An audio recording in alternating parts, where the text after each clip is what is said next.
Good day everyone, my name is Russell O. Gonzalez from BSEM 3B, and for today's lesson we will talk about the system of linear algebra, word problem edition containing two variables and three variables. So let's start. For our example number 1, you are planning a small fiesta gathering in your barangay and need to buy two types of drinks, gulaman and buko juice. You want to buy a total of 10 liters of drinks. Gulaman costs 30 pesos per liters and buko juice costs 50 pesos per liters. If you spend a total of 420 on drinks, how many liters on each did you buy? So in this example, first thing we do is to analyze the problem. So for our given, so let's say that G is equals to liter of gulaman and B is equals to liters of buko juice. And next step is to identify the equation.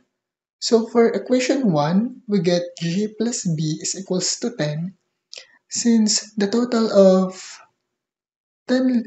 total of drinks is 10 liters. So we get G plus B is equals to 10. Then equation 2, 30G plus 50V is equals to 420. Since gulaman costs 30 pesos per liters and buko juice costs 50 pesos per liters and 420 for total cost. So next step we do or yun nga. So next step na gagawin natin is to analyze the equation. Kung anong method ba yung mas mapapabilis sa atin. So pwede tayong gumamit ng substitution method since yun nga maraming singular variables sa equation 1. So pwede rin naman tayong mag-elimination pero mapapatagal tayo doon. Since given na maraming singular variables, so gumamit na lang tayo rito ng substitution method. So as you can see dun sa equation 1, so G plus B is equals to 10, we can express G para mag-focus lang siya kay B. So G plus B is equals to 10, so tinranspose lang natin si B sa right side. Since positive siya, pag tinranspose natin siya, magiging negative siya. So, G is equals to 10 minus B. So, meron na tayong equation 3. So, to get B, let's just substitute the value of G or the equation 3 or ito in equation 2. So, sa equation 2, meron tayong 30G plus 50V is equals to 420. So sabi, substitute lang natin yung value ng G sa equation 2. So 30G plus 50V is equals to 420. So substitute lang natin yung value ng G. Makakakuha tayo ng 30 to the quantity of 10 minus B plus 50B is equals to 420. Then simplify lang natin or distribute. So 30 times 10 is equals to 300 and 30 minus B is equals to negative 30V. Plus copy paste lang natin yung 50B is equals to 420. So transpose lang natin yung constant dun sa then maiwan din yung mga may kasamang coefficient. So negative 30B plus 50B is equals to 420 and tinranspose natin yung 300 naging negative 300. So simplify lang, makakakuha tayo ng 20V is equals to 120. Then divide both side by 20 para makancel to. So makakakuha tayo ng B is equals to 6. So meron na tayo ngayong value ni V.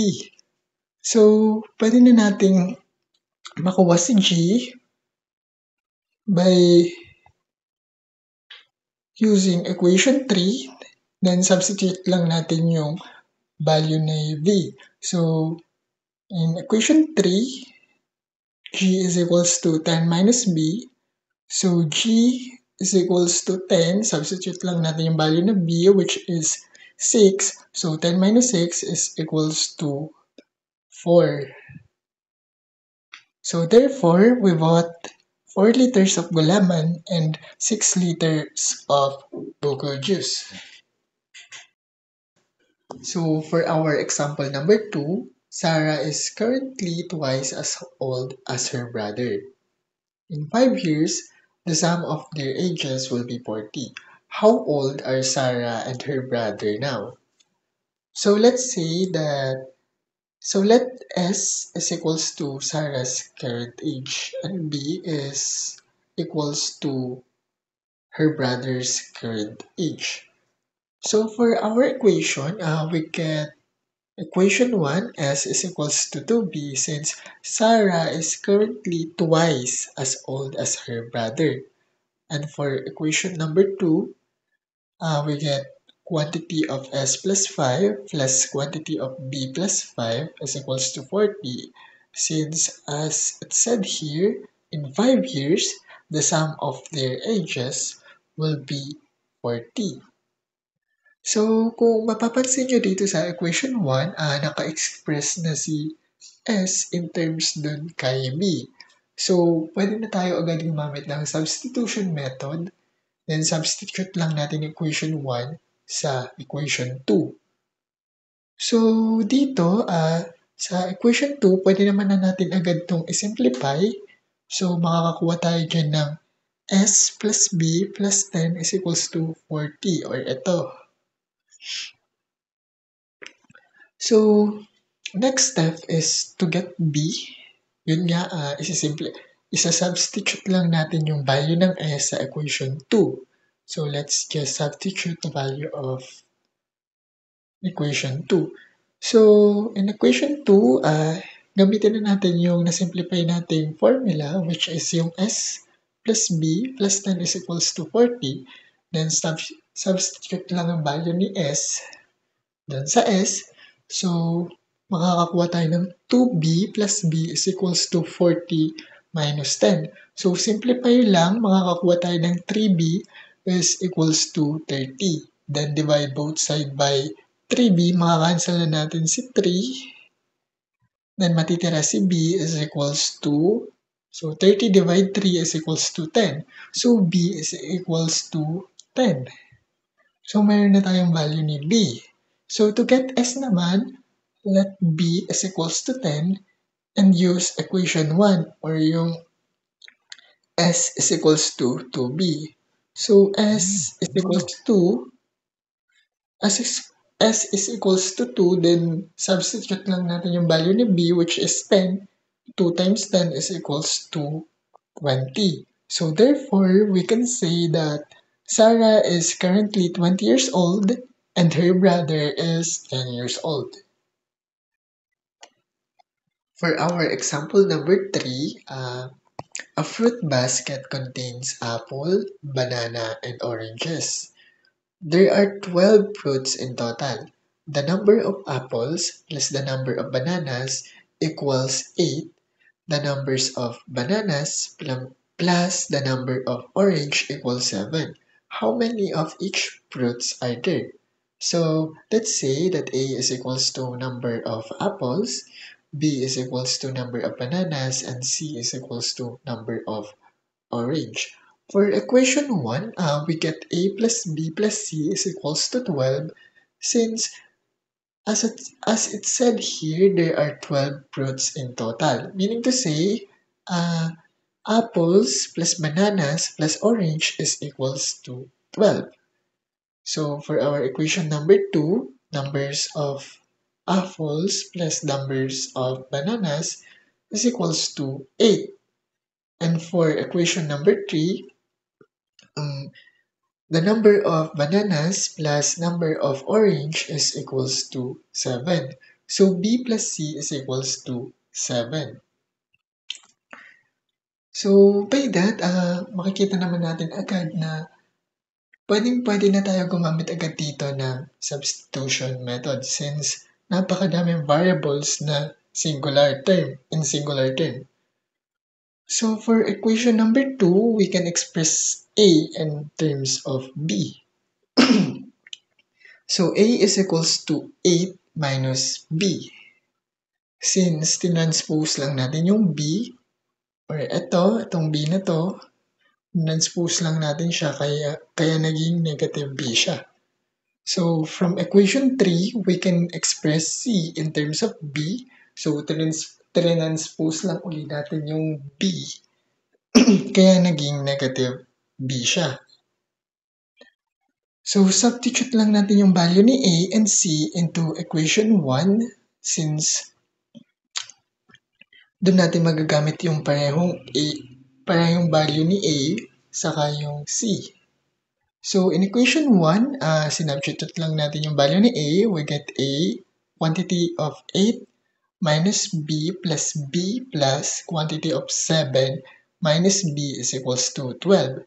So simplify lang natin is makakakuha tayo ng 15 minus B is equals to 12. So transpose lang natin si 15 para makakuha tayo ng B is equals to 15 minus 12.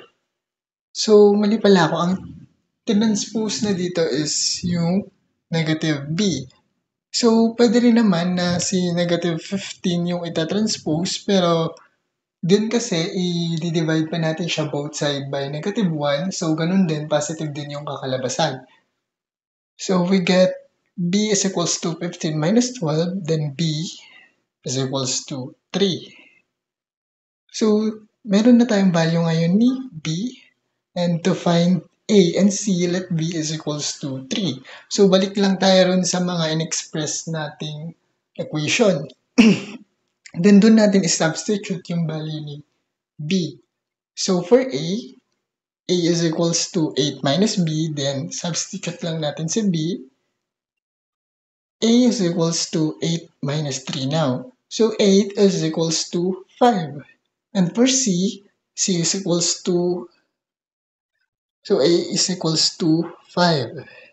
So for C is equals to 7 minus 3, then C is equals to 4 now.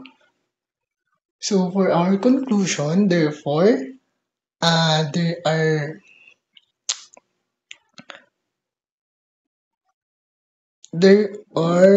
5 numbers of apples, 3 numbers of bananas, and 4 numbers of orange. For our example number 4, in a triangle, the sum of the angle is 180 degrees. The sum of the two angles is 110 degrees.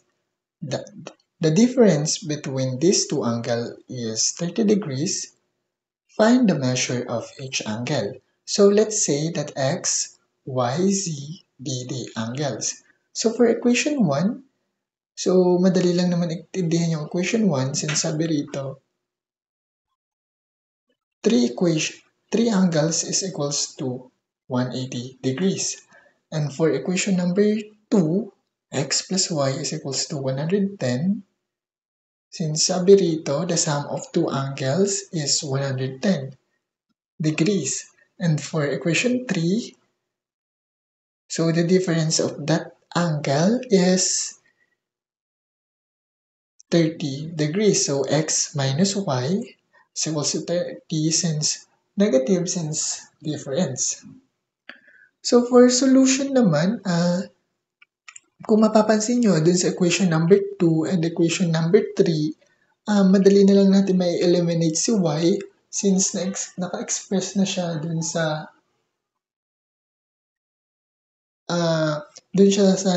positive saka sa negative form niya. So madali na lang natin siya makakancel. So to eliminate y, use equation 2 plus equation 3.